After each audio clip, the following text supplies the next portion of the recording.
morning, guys. Hi. I'm sitting outside. Honestly, sitting outside is the only time where I feel like I'm not an invalid. It's a little cold this morning. Not too bad, though. I got a heated blanket and everything on me. This morning was hard. It was really hard. I had to get my daughter and everything ready for a dress rehearsal this morning for her dance, but I had forgot to wake up and take my pain meds in the middle of the night. So I woke up this morning and I had a moment of, I can't do this. Just bawling my eyes out, crying, It hurts so bad. I have to put but you know what? I managed. I got up, I did my daughter's hair, and then I somehow made it to the bathroom. And we have an elevated toilet seat, which for this kind of surgery, if you don't have one of those, you need to get one because it actually makes it a lot easier, especially pressure-wise whenever you're having to sit on the toilet, because with this surgery, if you put a lot of pressure on your right side, it's really uncomfortable and it hurts really bad. So definitely getting a brain fart. Definitely getting an elevated toilet seat will help you out so much. They're not the prettiest thing in the world, but at this point, it's about comfortability. And so I managed to get myself in there and do my business, whatever. And I just had my daughter come in there because it was going to be the only place that was going to be, or going to be capable enough to put her makeup on. And so I had her come sit in there, and the entire time I'm bawling, but I got her makeup done. And we got her hair done, and we got her out of here, and she was on time. Yay. Noel took her, and our 9-month-old, he does not feel comfortable me being here by myself, so I have my mom here with me this morning, just kind of doing some of the things that I can't do. Kind of for the next 4 to 6 weeks, I'll be doing this, just sitting around, kind of doing nothing, not expected to do anything. And for me, that's really hard. I had my daughter right after my 18th birthday, and so I've always been responsible for another person, another human being, my entire adulthood, working, making sure, things got done around the house, that she got to where she needed to be, school and clothes and play dates and, whatever. I've always had a lot of help from my family, especially my mom, my dad.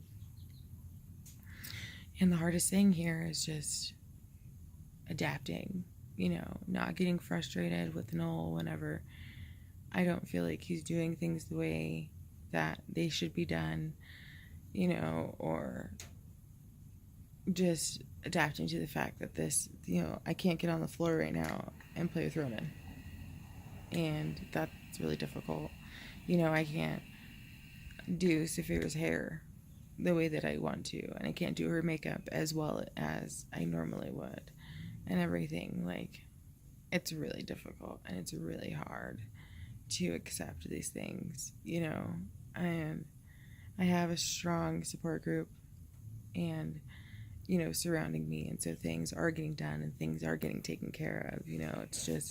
It's really hard to be a spectator in your own life, and that's kind of what you are during this period of limbo. You're a spectator. You're fixed, but you're not fixed enough where you could use it. It's like, I'm trying to think of a good analogy. Like, I don't know, you've been waiting for something your entire life, you get it, and you open it, and all you want to do is play with it, right? But you don't have the batteries for it. And the batteries are special order, and so you have to order them, but they're on back order. So here you are staring at this thing you've wanted your entire life, and you can't use it until you get these batteries that are on back order. That could take, up to a month to get. So it's that frustration. It's that sadness. You know, it's really hard to be a mom and not be able to take care of your kids. It's really hard to, you know, alleviate stress from your spouse when you know that you're like half the reason why he's so stressed out. You know, it's hard not to feel like a burden. You know, my mom's spending so much time over here, my friend's spending so much time over here, my dad's like, when do I get to see my wife? You know, and that hurts because I don't, sorry, I don't mean for it to be like this.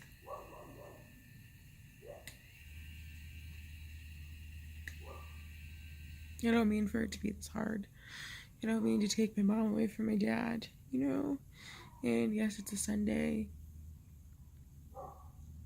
But like Saphira has this recital thing, and like I can't even go, which kind of kills me.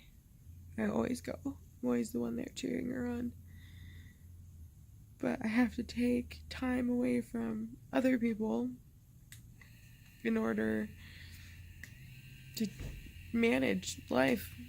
And it's just difficult. It's just hard. And I'm just having one of those days today.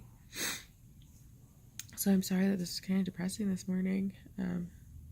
But doing these videos is kind of cathartic for me because I can get out that emotion and get out those feelings, you know, and maybe from a spectator's position you can see like it's not all physical. It's not recovering, you know, just your body. You have to recover and learn a new mindset. You have to change the way that you're thinking and you're feeling, you know, and you're allowed to have bad days. You don't have to be positive 24/7, 365. You're allowed to have shitty, terrible, horrible days where all you want to do is just curl up and ignore everybody. You're allowed those days. You're allowed those times. You're allowed those moments. And I'm having one of those moments today. So, yes, I've shown you guys a lot of strength and, you know, getting up and walking, and I'm still doing that. I'm still moving around as much as I possibly can, you know, to the consternation of everyone else around me. But I'm not gonna let this confine me to a fucking recliner. I'm sorry. No.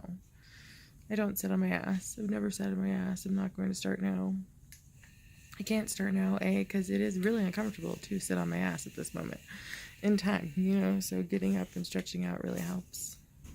I'm still attached to my SFMT machine or whatever. I don't know if you can see it. It's attached to my legs to make sure I don't get a blood clot, which is super exciting. You get to go home with one of those. So, yay for prizes. But this is how day 7 is going so far. 6. It's day 6. This is how day 6 is going so far, and it's a little rough this morning, but all I can say is that it's going to get better. So I promise I will update you guys later on today on how much better it got. I can't promise it's going to, you know, sorry, my phone decided to do weird things. I can't promise that it's going to exponentially get better, but I can promise you that it's going to get better, a smidge at least. I'll at least be smiling a little more later on. Or maybe do something with my hair because it's dang. Okay, dang. But just keep on keeping on, guys. Keep your heads up. Don't be scared. The surgery is everything. Do you mind if I... That was my mom. She's gonna eat one of my muffins. Anyway, the surgery is everything that we never wanted, but definitely everything that we've ever needed in order to function on a daily basis the way that we deserve to. You know, we deserve to go on hikes. We deserve to ride bikes. We deserve to swim and run and jump and play volleyball and play football and do all those things without worrying about dislocating or being in pain. So, no pain, no gain. You got to experience some pain in order to get to where you need to be. So, Don't be scared if you haven't had the surgery yet. Just like anything, you're going to have your bad days. You know, be optimistic, because guess what? You got through the worst part, and now it's a cakewalk. Because guess what? This entire time you've been living with your hips being messed up and you being in pain and moving the wrong way, causing you all kinds of pain. Your back's been screwed up. You've been walking like a duck your entire life for no reason. You know, you've been dealing with all these things and you didn't even know it. And guess what? They're all about to be fixed. So, you know, just keep that in your head, in your mind. It's going to get better. And I will talk to you guys later. Lots of love. Bye.